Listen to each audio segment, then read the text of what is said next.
사람 중에 리차드 포스트는 이 시대 현대인들에게 겉으로는 잘 드러나 있지 않지만 깊은 내면의 세계에 자리 잡고 있는 최대의 우상을 세 가지로 꼽아 얘기했습니다. 돈과 섹스와 권력이라고 그랬습니다. 많은 분들은 돈이 있으면 행복할 것이라고 생각합니다. 권력이 있으면, 그리고 이성의 즐거움이 있으면 행복할 것이라고 하죠. 그러나 돈과 명예, 이성적 즐거움을 한 몸에 누리고 있던 사람이 뭐가 부족하고 아쉬워서 스스로 자신의 생명을 끊었다고 한다면 여러분은 그 죽음을 쉽게 이해하실 수 있겠는지요? 세계적인 음악의 스타로 한 시대를 살았던 마릴린 먼로의 이야기입니다.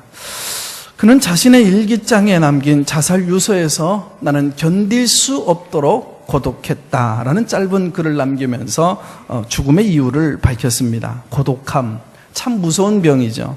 고독은 사람을 좌절하게 만들고 우리 존재에 대한 가치를 흔들리게 만들고 사람을 무너지게 만드는 무서운 병입니다. 고독 여러 가지가 있습니다. 먼저 육체적인 고독이 있어요.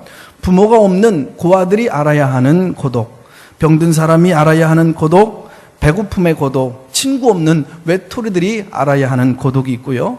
나이가 들고 또 몸이 늙어가면서 나에게 관심을 가져두는 사람들이 하나둘 떠나고 자신의 늙음을 한탄해야 하는 늙음의 고독도 있습니다.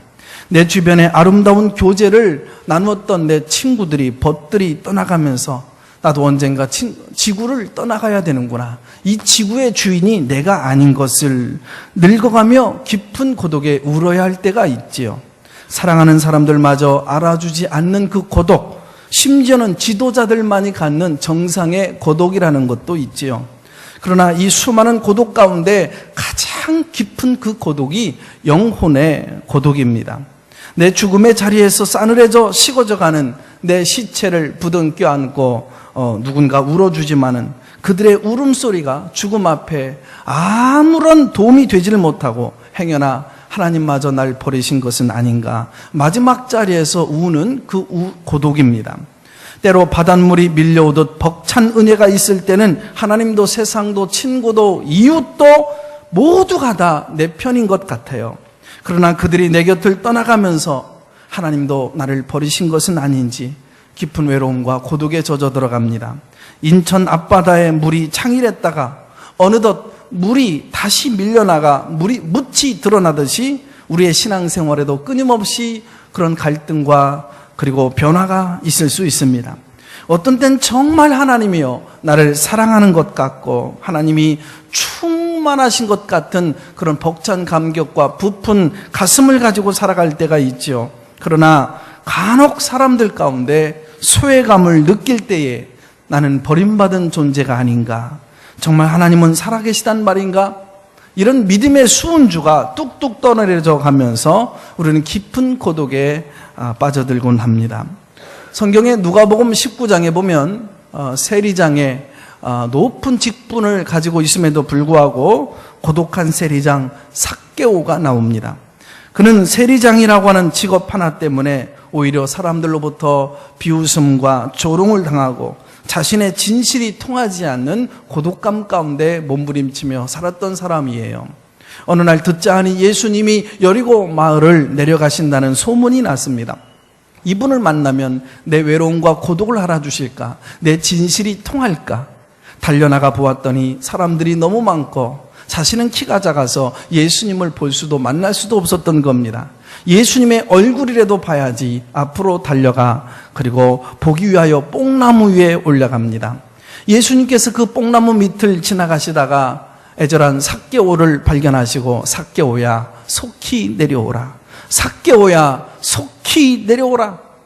예수님의 이 한마디 말씀 속에 나는 너를 알고 있다, 나는 너의 외로움을 알고 있다, 너는 너의 아픔을 알고 나는 너의 상처를 알고 있다, 나는 너의 진실을 알고 있고 너의 고독을 알고 있다. 지금까지 쌓여져 왔던 온갖 외로움과 상처와 아픔들이 눈 녹듯이 내려오는 그런 순간이었습니다. 가족 여러분, 이 시간 어떤 문제를 짊어지고 오셨습니까? 어떤 상처를 끌어안고 오셨습니까? 해결되지 않는 인생의 무거운 짐을 지고 이 시간 오셨는지요? 끊임없이 나를 쓰러지게 만들고 물에도 몸에도 들어가 넘어지게 만드는 영혼의 아픈 상처를 안고 오셨습니까? 이 시간 여러분의 이름을 부르는 주님의 음성, 마리아야, 삭개오야 부르는 주님의 그 음성의 말씀이 오늘 여러분의 귓전에 들려지기를 주님의 이름으로 축원합니다. 오늘 본문의 배경이 되어지는 1절과 20절은 이렇게 되어져 있습니다. 패역한 자식들은 화 있을진저 주께서 너희에게 환난의 떡과 고생의 물을 주셨도다. 영적으로 침체되어졌습니다. 백성들은 하나님을 거역하고 그래서 사람들은 저마다 징계를 받아서 신음을 하고 있는 상황입니다. 이스라엘 백성들이 아시리아의 백성에게 침략을 받았을 때 하나님을 의지해야 될 이스라엘 백성들, 오히려 힘이 있다고 하는 애굽 백성을 의지하다가 애굽에게 얻어맞고 아시리아에 얻어맞습니다. 그 전쟁에서 승리라도 했으면 좋았을 텐데 비참하게 패하고 백성들은 절망감에 빠져서 흐느껴 울고 있는 상황이에요. 이제라도 하나님 앞에 달려나와서 이제 내가 살아도 주를 위해서 살고 죽어도 주를 위해서 죽겠습니다 고백하고 두 손 들고 항복하고 하나님 앞에 엎드리고 나왔더라면 좋으련만 이스라엘은 오히려 좌우로 치우쳐 이런 상황에서 편법이라도 써보자 했던 것이죠. 이때 들려온 주님의 말씀이 오늘 본문인 것이죠. 첫째로 이 말씀이 어디에서 들려왔을까요? 21절에 보니까 내 뒤에서 말소리가 내 귀에 들려 이르기를, 나의 등 뒤에서 하나님의 말씀이 들려온 겁니다. 어디론가를 향하여 부지런히 달려가고 있는데 살 길을 찾아서 살아가야 되기 때문에 뭔가를 찾아서 두리번거리고 있는데 이때에 하나님의 말씀이 내 귓가에 들려오게 된 거지요. 오늘 이 본문의 그림은요, 하나님을 등지고 살아가는 인간상을 그리고 있는 거죠. 하나님은 나를 향하고 있는데 나는 하나님을 등지고 살아가고 있는 거죠. 일찍이 도스토예프스키는 이런 말을 했습니다. 인간이 하나님을 등지고 나면 모든 것을 등지게 된다. 인간은 하나님을 등지고 살아가게 되어질 때 이때부터 세상의 모든 신성한 것들을 다 등지게 되어집니다. 어디로 가야 할지 진리의 길이 그때부터 보이지 않습니다. 어떻게 해야 살 수 있을런지 생명이 내 눈에 보여지지를 않습니다. 어디로 달려가야 되는지 그래서 희망이 보이지를 않는 것입니다. 이웃들이 보이지 않습니다. 하나님을 등지고 살아갈 때 하나님의 따뜻한 손길이 보이지를 않는 거죠. 인간으로 하여금 하나님을 등지게 하는 장본인이 성경은 죄악이라고 말을 합니다. 첫째로 죄는 담입니다. 그래서 하나님과 나 사이를 가로막습니다. 이 죄는 소중한 사람들과의 관계를 틀어놓고 그리고 소중한 관계를 이어가지 못하도록 가로막습니다. 먹구름처럼 태양을 가로막아 버리듯이 하나님의 도움의 손길을 끊어버리고 갈아먹는 것이 죄예요. 죄는 어둡고 답답하고 외로워서 견딜 수 없는 그 고독을 몰고 와요.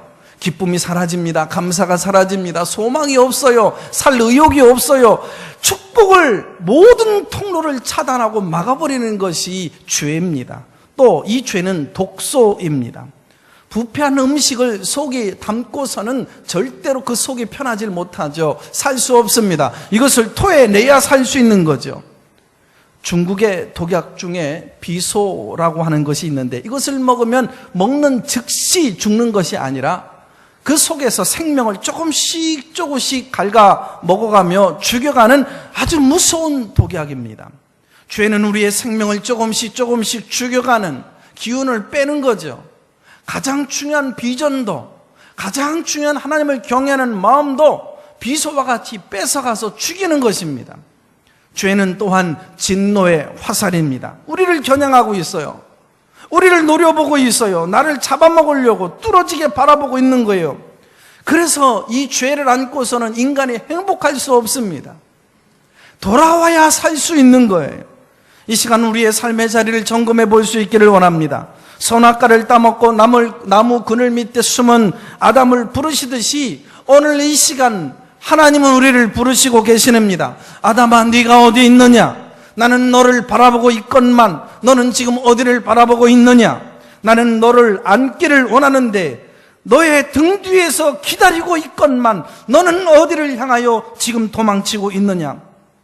나는 내 시선으로 너를 주목하고 있건만 너는 어디를 향하여 지금 두리번 거리고 있느냐? 돌아와라. 주님 말씀하고 있는 것입니다. 인생을 살다 보면 어두운 그림자가 내 앞을 갈아놓일 때가 있습니다. 그림자를 치워버려야죠. 그림자를 치워보려고 칼을 찔러보기도 하고 휘둘러보기도 하고 총으로 쏴보기도 하고 원자폭탄으로 떨어뜨려서 완전히 가루처럼 만들려고 해도 이 그림자는 내 앞에서 사라지지 않습니다. 그러나 내가 몸을 돌려서 태양을 바라보게 되어지면 문득 이 그림자는 나의 등 뒤로 물러서고 사라지게 되어지는 것이지요. 주님을 등지고 도망갈 때는 언제나 어두움의 그 그림자가, 불행의 그 그림자가, 저주의 그림자가 내 앞을 가로막고 나섭니다. 그러나 하나님을 바라보는 순간 아픔과 상처와 모든 고독과 문제의 그림자가 내 등 뒤로 물러가고 사라지게 되어지는 것이죠. 둘째로 이 고독한 밤에, 인생의 시련의 밤에 들려온 하나님의 말씀, 그것이 뭘까요? 내 뒤에서 말소리가 내 귀에 들려 이르기를 이것이 정로니 바른 길이니 너희는 이리로 가라. 이리로 가라. 이 말은 터나란 얘기죠. 바른 길로 돌아오라는 말씀입니다. 하나님을 등지고 도망가는 사람에게 오늘 하나님의 말씀이 들려왔다고 한다면 논리적인 귀결로 보아서 어떤 말씀이 내 귓전에 들려야 될까요? 내 이놈, 네가 나를 피하여 어디로 가느냐? 그러고도 네가 살아남을 줄로 아느냐? 이 소리가 내 귀에 들려와야 되는 거 아닐까요? 내 이놈, 내가 네게 부어준 은혜와 사랑이 얼마나 크건만 나는 네게 실망했다. 내가 너를 가만히 놔둘 줄 아느냐? 심판의 소리가 우리 귓전에 들려와야 되는 거 아닙니까? 그러나 오늘 들려온 하나님의 음성은 포근하고 따뜻한 말씀이었습니다. 돌아와라. 나는 아직도 너를 사랑하노라. 돌아와라. 나는 아직도 너에게 있어서, 나에게 있어서는 너는 소중한 존재란다. 돌아오면 내가 안아주마, 용서해 주마. 저는 고등학교 시절 친구들과 함께 교무실 옆에서 장난을 치다가 넘어지면서 이 창문을 집어버렸습니다. 와장창창 소리와 함께 이 교무실 창문이 깨져버렸고 내 손등에서는 살이 찢어져서 손등에 피가 줄줄줄 흐르고 있었습니다. 달려나온 훈육주임 선생님 박달나무 몽둥이로 사정없이 내 머리를 치기 시작합니다. 어찌 감히 겁없이 교무실 옆에서 장난을 치는고? 그 순간 달려나온 선생님, 담임 선생님이셨습니다. 순영아, 많이 다쳤구나. 하얀 손수건 끄집어내셔서 내 손등을 감싸주시더니 품에 안고 저를 양호실로 데려가셔서 이약 저약 발라주시면서 기도해 주셨죠. 그분은 교사를 하기 전에 교회 전도사님이셨습니다. 그분의 하얀 손수건은 예수님의 피 묻은 옷자락이었고 그분의 품은 자유로우신 하나님의 품이었던 것입니다. 실수하고 넘어져 울고 있을 때에 하나님이 나를 버리신 것은 아닐까? 내가 깨어져서 상처 입고 허물이 드러나고 그래서 아파서 울고 짖고 있을 때 과연 내가 하나님께 돌아가면 하나님은 나를 받아주실까? 예전처럼 나를 대해 주실까? 하나님 나를 용서해 주실까? 우리는 걸핏하면 죄를 짓고 길바닥에 나뒹구는 돌멩이처럼 천박한 존재로 전락할 때가 있습니다. 그때마다 하나님은 말씀하십니다. 돌아와라. 여기로 돌아와야 내가 살아갈 수 그리고 살 수 있느니라. 이 시간 여러분의 가슴의 문을 활짝 열어 제껴 보시기를 바랍니다. 하나님의 인도를 받을 만한 마음의 여유가 있으신지요?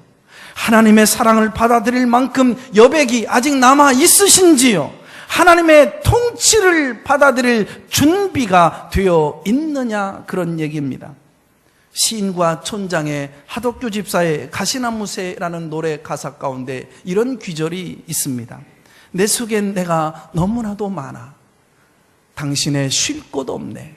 내 속엔 내게 욕망이 너무나도 많아. 내 속엔 내게 경험이 너무나도 많아. 내 자아가 너무나도 크게 자리 잡고 있어. 하나님의 사랑의 손길도 도움의 손길도 능력의 손길도 다다를 여유가 없네. 하나님의 애절하신 말씀, 이리로 가라.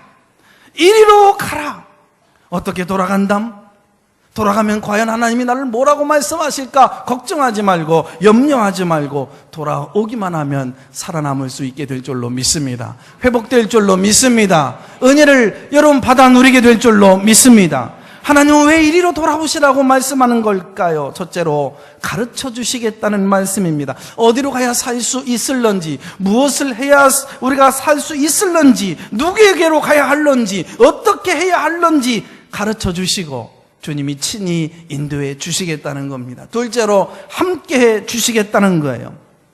우리가 길을 잘못 들어서서 미로를 헤매고 있을 때 저리로 가려무나 낯선 길을 가르쳐주는 사람 마냥 그저 가르쳐주는 것으로 끝나는 것이 아니라 내 손을 붙들어 함께 주시겠다는 것입니다. 동행해 주시겠다는 거예요.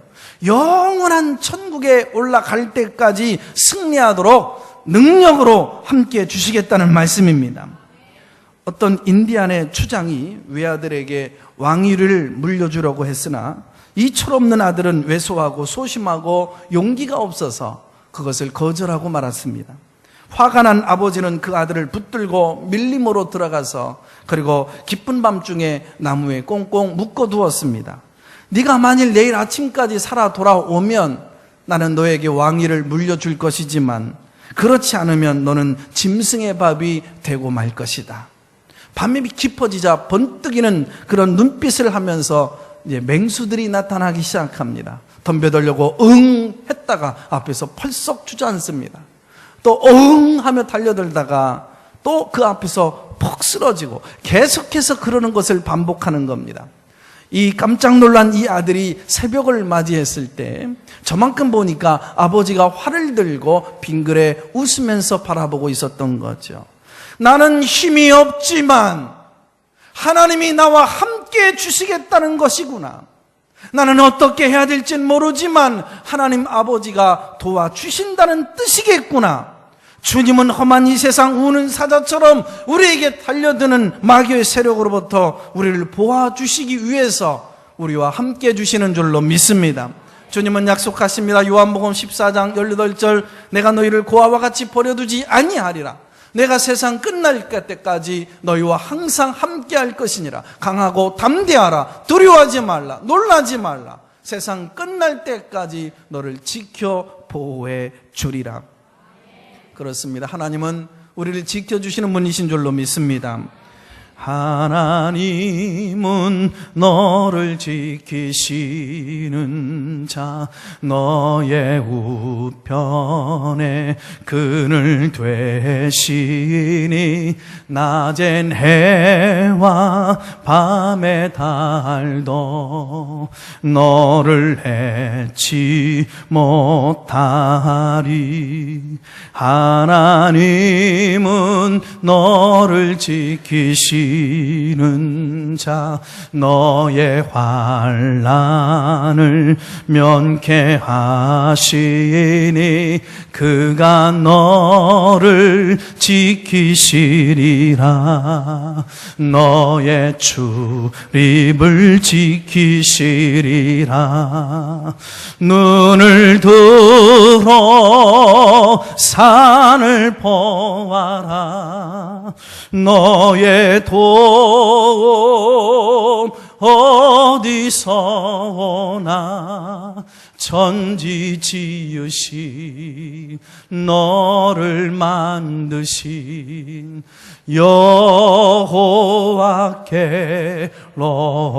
여호와께로다. 아멘.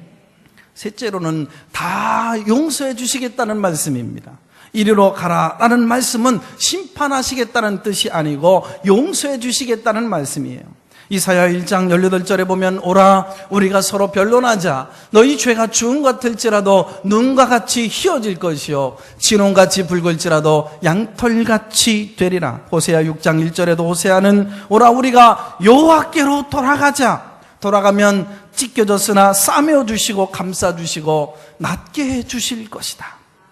목회 현장에서 제가 왜 외로울 때가 없겠습니까? 왜 고독을 느낄 때가 없겠는지요? 우리가 가진 힘은 너무나도 연약하기만 하고 우리가 해결해야 될 일은 너무나도 크고 엄청날 때, 우리가 탄 배는 작기만 하고 파도가 거칠게만 느껴질 때가 있습니다. 누구하고도 의논할 수 없고 이제 함께 기도할 수도조차 없었던 목회 개척 초기 시절에 교회를 섬기면서 자주 불렀던 노래가 있었습니다. 그때마다 하나님은 한 번도 나를 거절하지 아니하시고 외면하지 아니하시고 나를 떠나신 적이 없으셨어요. 하나님, 도와줄 사람이 없잖아요. 곁에 없잖아요. 황량한 벌판, 한복판에 제가 서 있잖아요. 무서워요. 죽고 싶어요.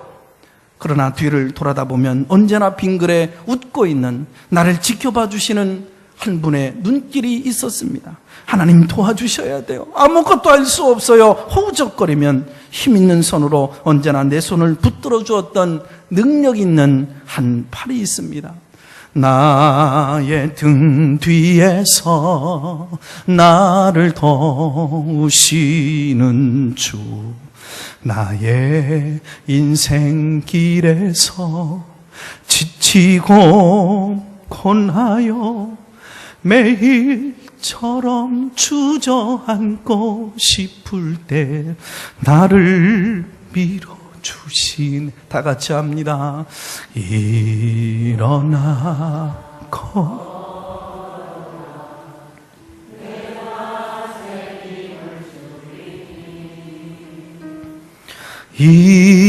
일어나 너 걸어라,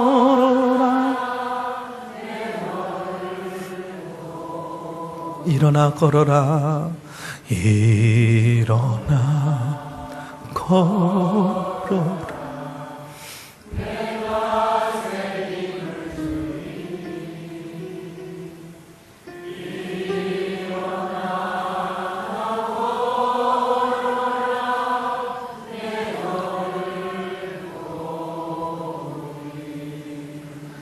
나의 등 뒤에서 나를 도우시는 주, 평안의 길을 갈 때는 보이지 않아도 지치고 고나여 넘어질 때면 다가와 손 내미시네. 나의 등 뒤에서 나를 도우시는 주님, 때때로 뒤돌아보면 여전히 계신 주님, 잔잔한 미소로 바라보시며 나를 재촉하시네. 나의 등 뒤에서 나를 돕는 그분의 손길은 야단스럽지 않으면서도 능력이 있습니다. 나의 등 뒤에서 나를 돕는 그분의 손길은 초조한 우리에게, 조급해하는 우리에게 늦은 듯 보이지만 가장 정확한 시간에 여러분을 붙들어 주실 줄로 믿습니다. 나의 등 뒤에서 나를 지켜주시는 그분은 한 번도 내 곁을 떠나신 적이 없어요. 눈길을 떼신 적이 없습니다. 손을 놓으신 적이 없습니다. 이제는 한국교회 그리스도인들 가운데 꽤나 유명해진 시 한 편, 시카고에 있는 한 무명용사가 쓴 시가 있습니다. 모래 위에 발자국. 어렵고 힘든 인생길을 걸어가다가 많은 이웃에게 상처를 주었고 사랑하는 가족과 친구들에게 상처와 아픔을 주었습니다. 누구를 붙들어서 의논할 대상조차도 없었던 것입니다. 이제는 기도할 용기조차도 없었습니다. 살아갈 의욕이 보이지는 않습니다. 힘 빠진 두 다리로 터덜터덜 걸어와 예배당에서 하나님의 이름을 부를 수가 없어서 지친 몸으로 쓰러져 그곳에서 잠이 들었습니다. 잠이 막 들었을까요? 하나님이 찾아오셔서 이 아들의 손을 붙들고 아들아 일어나라. 그리고 그가 걸어왔던 인생길을 보여주는데 하얀 모래 위에 두 사람이 나란히 걸어온 발자국이었던 것입니다. 아들아 보려무나 너 혼자 험한 길 걸어가도록 내가 내버려 두지 아니했느니라. 언제나 내 곁에서 내가 떠나지 않고 너와 함께 했느니라. 동행했느니라. 그런데 최근에 너무너무 고통스러웠던 거예요. 힘들었던 거예요. 그래서 너무나 살아갈 용기가 나지를 않아서 살아서 뭐하나 생명을 끊어버리고 싶은 충동 가운데 있을 때 발자국이, 한 사람의 발자국이, 한 사람만의 발자국이 나 있었던 것 아니겠습니까? 보셔요, 하나님. 내가 힘들고 어려울 때 하나님이 나를 떠나가셨기 때문에, 내 곁에 계시지 않았기 때문에, 나를 지켜주시지 않았기 때문에, 함께 해주시지 않았기 때문에 이렇게 외로웠던 거 아니에요? 이렇게 고통스러웠던 거 아니에요? 하나님께서 빙그레 웃으시면서 아들아 자세히 보려무나 그 발걸음은 너의 발걸음이 아니고 내 발자국이니라. 네가 너무 힘들어 풀썩 주저앉아 있을 때, 네가 걸어갈 힘조차 없길래, 내가 쓰러져 넘어 있길래 내가 너를 등에 업고 걸어왔느니라. 세상 끝날 때까지, 승리하는 그날까지 내가 너와 동행하고 너를 품에 안아줄 것이니라. 셋째로, 이 고독한 밤에 들려온 하나님의 말씀이 무엇일까요? 이것이 바른 길이니라. 이것이 바른 길이니라. 귀를 막아도 들려옵니다. 도망가도 찾아와 이 귓전에 들려오는 말씀입니다. 내 등 뒤에서 들려오는 이 소리는 이것이 바른 길이니라. 이 길로 행하라. 우리말 속담 가운데 바꾸고 싶은 몇 개의 속담이 있지요. 첫째로, 못 올라갈 나무는 쳐다보지 말아라. 우리는 이 속담을 이렇게 바꾸면 어떨까요? 못 올라갈 나무는 사다리라도 놓고 올라가자. 올라가다가 미끄러지더라도 도전해보자. 버스 떠난 다음에 손들라. 이거 포기하라는 말이죠. 버스가 간 다음에도 손이라도 흔들면 혹시 백미러를 통해서 운전기사가 우리를 보고 서줄지 누가 알겠습니까? 오늘 본문과 연결해서 우리 속담에 보면 모로 가도 서울면 가면 된다라는 말이 있어요. 가는 길이 잘못되어도 목적지에 잘 도착하면 된다는 말이겠죠. 그러나 오늘 성경 본문은 전혀 반대의 말씀을 하고 있습니다. 우리가 인생의 어려움에 부딪혀서 좌편길로도 가고 싶고 우편길로 가고 싶을 때에 하나님의 말씀이 들려옵니다. 바른 길로 가라. 이 길로 가는 것이 정론이 너희는 이 길로 가라. 차라리 전해오는 속담을 바꿔볼까요? 서울은 못 가도 좋다. 바른 길로 가자. 특별히 인생길이 어두울 때 우리는 편법을 쓰고 싶은 유혹을 받게 됩니다. 내 인생의 문제를 해결해주는 길이 있다면 한번 타협하고 싶은 충동을 우리는 받게 됩니다. 그러나 성경은 말합니다. 그것이 일종의 시험이라고. 예수님께서 40일 동안 금식하시고 몹시나 시장하고 계실 때 사단이가 찾아와 시험합니다. 예수, 이 돌들을 명하여 떡덩이가 되게 만들어라. 너는 돌들을 명하여 떡덩이가 되게 해서 먹을 수 있는 특별한 존재가 아니더냐. 예수님 말씀하십니다. 나는 내 고픈 배를 채우기 위하여 돌을 명하여 떡을 만드는 것보다 더 중요한 일이 있다. 하나님 말씀이다. 하나님 말씀을 먹고 산다. 나는 하나님 말씀대로 살 것이다. 나는 배가 고파도 가난하게 살아도 실패해도 나는 모든 사람들이 날 보고 비웃고 조롱해도 자존심이 땅에 실추되어지고 추락해도 나는 말씀 붙들고 일어날 것이다. 나는 말씀의 바른 길 정로를 걸어간다. 할렐루야. 왜 그곳에서 머뭇거리고 있습니까? 돌아와야 될 것임을 알면서도 왜 주저주저 머뭇거리고 있습니까? 아직도 그 자리에 왜 앉아 있습니까? 일어서야 되는 것. 그러면 하나님이 바른 길로 인도해 주겠다 약속하십니다. 끝으로 바른 길을 걷는 자들에게, 돌아온 자들에게 주시는 하나님의 약속의 말씀이 있습니다. 23절, 네가 땅에 뿌린 종자에 주께서 비를 주사 땅이 먹을 것을 내며 곡식이 풍성하고 기름지게 할 것이라. 곡식을 심으면 풍년을 맞게 주시겠다는 거예요. 공장을 세우면 좋은 제품을 만들고 사업을 하면 번창케 해주신다는 말씀입니다. 하나님이 주시는 꿈을 가지고 공부를 하면 갈 길을 열어주시겠다는 말씀이에요. 정로를, 바른 길을 걸어가면 하나님이 앞장서서 도와주고 뒤에서 밀어주시겠다는 말씀입니다. 24절에 보면 가축에게도 복을 주시겠다 약속하십니다. 내가 복을 받으면 가축들도 복을 받을 줄로 믿습니다. 내 자식들이 복을 받고 내 가정이 복을 받게 될 줄로 믿습니다. 우리 교회와 구역과 선교회와 이 사회와 이 민족이, 열방이 나로 인하여 복을 받게 될 줄로 믿습니다. 끝으로 26절, 돌아오는 사람에게 주시는 또 다른 하나님의 말씀이 있습니다. 여호와께서 그 백성의 상처를 싸매시며 그들의 맞은 자리를 고치시는 날에는 달빛은 햇빛 같겠고 햇빛은 7배가 되어 7날의 빛과 같으리라. 하나님을 떠나서 어느 날 보름달을 바라보니 우중충하게만 보였습니다. 고난당하여 신음하여 눈물진 얼굴로 햇빛을 보았더니 이것이 어둠컴컴하게 보였습니다. 그러나 하나님 품에 안겨서 싸매주시는 그 아버지의 손길을 느끼고 하나님의 사랑의 은혜를 체험하고 달빛을 보니 햇빛처럼 이것이 밝기만 하고 햇빛은 7날의 빛과 같이 빛나고 있었던 거예요. 표준 세번역으로 다시 한번 번역해서 읽어봅니다. 주께서 백성의 상처를 싸매어 주시고 매맞아 생긴 그들의 상처를 고치시는 날에 달빛은 마치 햇빛처럼 밝아지고 햇빛은 7배나 밝아져서 마치 7날을 한데 모아 놓은 것 같이 밝아질 것이다. 할렐루야. 노스캐롤라이나의 어느 시골 마을에 수백 년 전부터 울퉁불퉁하게 생기고 거무죽죽하게 생긴 큰 돌멩이 하나가 있었습니다. 아무도 그 돌멩이에 관심을 가져다 주는 사람이 없었어요. 그러던 중 어느 가난한 농부의 벽이 흔들리기 시작합니다. 또한 창문이 흔들리고 있어서 창문과 벽을 받쳐주기 위하여 그것을 어렵사리 실어다가 뒷뜰에 놓았습니다. 그러던 어느 날 지질학자 한 사람이 탐사차 그곳을 지나가게 되다가 이상한 돌멩이가 눈에 들어오기 시작합니다. 한참을 요모조모 살펴보았더니 로키 산맥 동부 지역에서 발견되어진 것 가운데 가장 큰 금덩어리였습니다. 그 가격은 수십억 원에 팔려나갔어요. 지금 나의 모습이 세상 한쪽 모퉁이에 버림받은 돌멩이처럼 쓸모없이 놔둔 한 덩이 바윗돌처럼 여러분 보일런지는 모르겠습니다. 그러나 하나님이 한 번만 나를 도와주시면, 하나님의 눈에 내가 한 번만 눈에 뜨이면, 전능한 하나님의 손에 붙들리면, 하나님이 나를 붙들어 사용하시면 값비싼 존재로 바뀌게 되어질 줄로 믿습니다. 자비한 주께서 부르시네 부르시네 부르시네. 지금 오라, 지금 나오라. 자비한 주께로 지금 나오라. 어리석은 자는 밝은 날에 교만하고 어두운 날에 비굴합니다.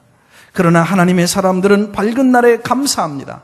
어두운 날에는 더욱 하나님의 말씀에 귀를 기울이고 하나님 말씀을 듣습니다. 인생의 어려운 밤, 시련의 밤, 실패의 밤, 고독한 밤 때는 하나님의 말씀을 듣는 시간입니다. 이 시간 하나님이 나를 부르는 그 말씀의 음성에 여러분 귀 막지 마십시오.